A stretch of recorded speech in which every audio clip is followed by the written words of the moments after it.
Des tirs de sommation résonnent dans les rues de Ouagadougou. Le Burkina Faso est aux mains des putschistes du régiment de sécurité présidentielle.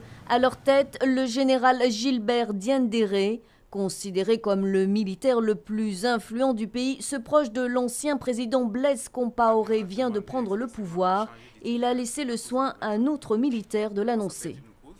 Premièrement, le président de la transition est démis de ses fonctions. Deuxièmement, le gouvernement de transition est dissous. Troisièmement, le Conseil national de transition est dissous.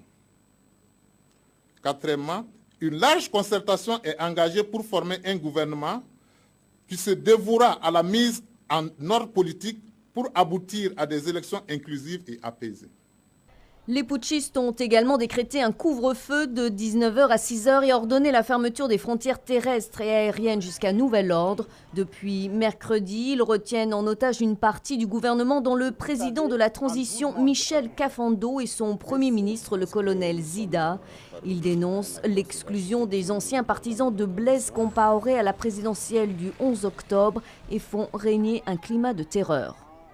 Ils sont passés chez moi, ils ont cassé ma porte, ils ont foutu la trouille à toute la famille et puis ils ont dit que s'ils m'attrapaient, en tout cas, ils en finiraient avec moi. C'est les méthodes Compaoré qui reviennent, nous sommes tous en danger. Ce régime, s'il réussit à s'installer, ce sera un régime militaire, militaro-fasciste.